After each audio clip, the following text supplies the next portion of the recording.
اور پھر آگے فرمایا وَيَقُولُونَ مَتَىٰ هَٰذَا الْوَعْدُ إِن كُنتُمْ صَادِقِينَ. چونکہ کیڑے نکالنے والے جو ہے نا ان کا کام کیا ہوتا ہے, دلائل کو ایک طرف رکھو, کچھ نہ کچھ الٹے سوالات پوچھ کے کنفیوژن میں ڈال دو.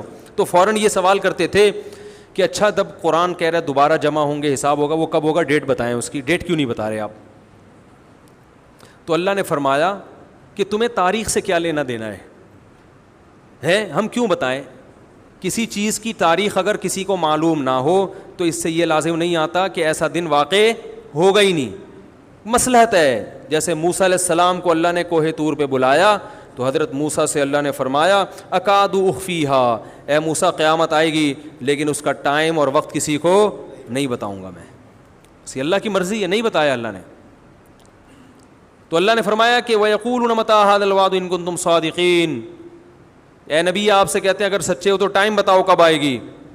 وَيَقُولُونَ مَتَىٰ هَٰذَا الْوَعْدُ إِن كُنتُمْ صَادِقِينَ قُلْ إِنَّمَا الْعِلْمُ عِندَ اللَّهِ, کہہ دیجئے اس کا علم صرف کس کے پاس ہے, اللہ کے پاس ہے. وَإِنَّمَا أَنَا نَذِيرٌ مُّبِينٌ, اگر میں نے قیامت لانی ہوتی تو میں بتاتا, لانے والا اللہ ہے, وہ نہیں بتا رہا تو میں کہاں سے بتاؤں تمہیں بھائی. کیسی صاف باتیں ہیں نا. اللہ نہ کرے محمد صلی اللہ علیہ وسلم جھوٹے نبی ہوتے, معاذ اللہ, تو بتا دیتے فلاں تاریخ کو آئے گی, 100 سال کے بعد آئے گی.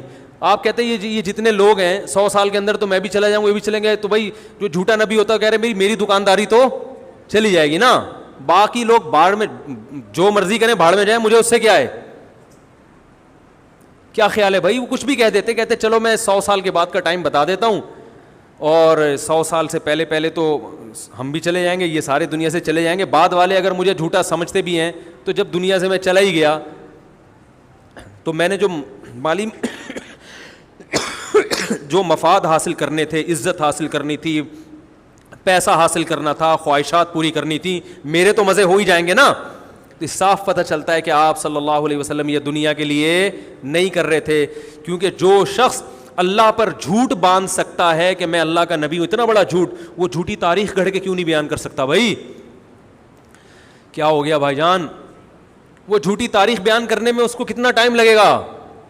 لیکن نہ, جب سورج گرہن ہوا نا نبی کے دور میں, تو عرب میں یہ مشہور تھا کہ جب کسی بڑی شخصیت کا انتقال ہوتا ہے یا کوئی بڑی شخصیت پیدا ہوتی ہے تو چاند اور سورج اس وقت گرہن ہوتے ہیں. اللہ کی قدرت, اسی دن نبی کے بیٹے کا انتقال ہوا اور چاند یا سورج گرہن ہو گیا. تو صحابہ نے پوچھا یا رسول اللہ آپ کے بیٹے کا انتقال ہوا اس لیے چاند گرہن ہوا. آپ نے فرمایا نا نا نا نا, سورج اور چاند اللہ کی آیتوں میں سے آیات, یہ کسی کے جینے اور مرنے سے اس کا تعلق نہیں ہے.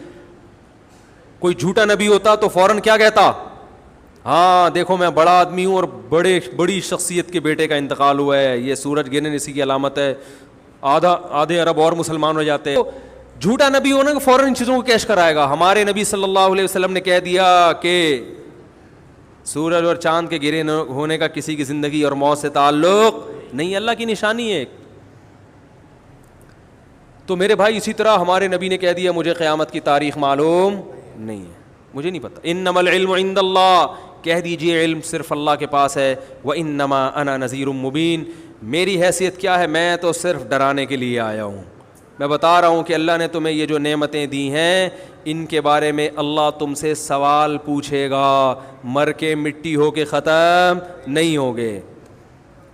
آج ختم کر دیتے ہیں سورہ ملک کو. وانما انا نذیر مبین فلما رأوه زلفة سیئت وجوہ الذین کفروا وقیل هذا الذی کنتم به تدعون.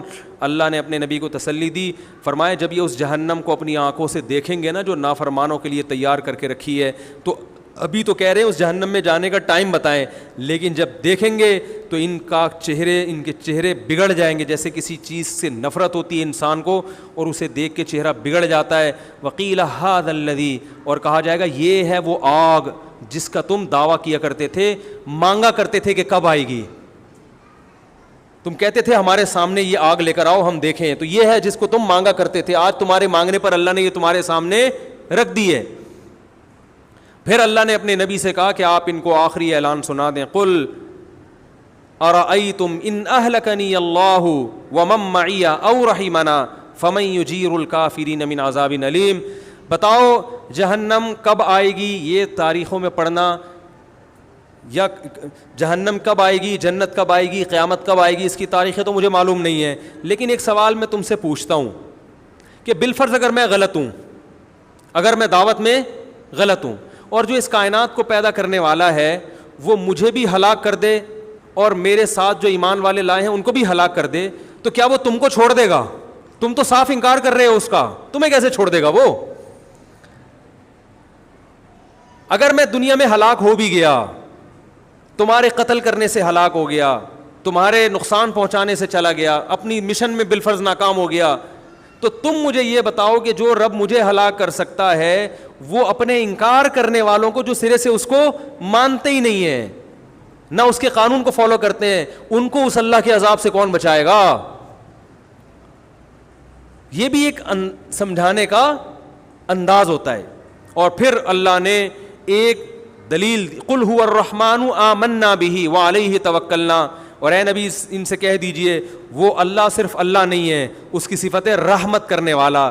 تو جب وہ بغیر مستحق ہونے کے اتنی رحمت کرتا ہے، ہم اگر ان حالات میں اس کے دین پر قائم رہیں گے اور اس کے دین کی تبلیغ کرتے رہیں گے اور تمہاری ان بیہودہ سوالات کی پرواہ نہیں کریں گے تو، اور اس پر ہم ایمان بھی لائے ہیں، تو ہمیں اس رب سے بڑی امیدیں ہیں. قل هو الرحمن آمنا به وعلیہ توکلنا، اور اسی پر اعتماد کر کے ہم اسلام کو فالو کر رہے ہیں.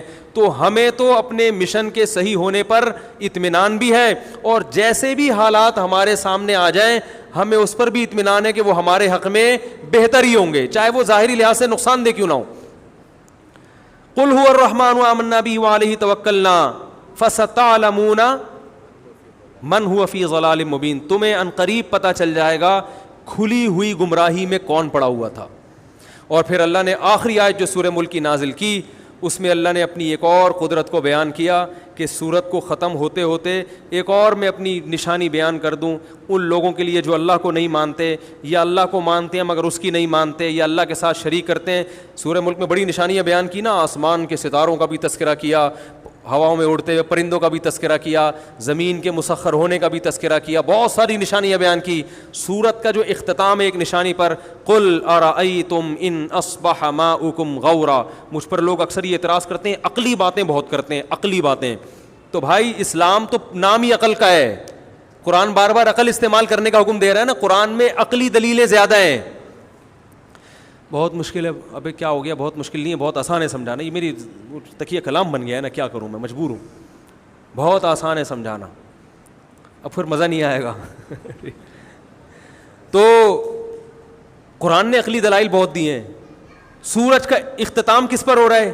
ایک عقلی دلیل پر کہ عقل استعمال کرو.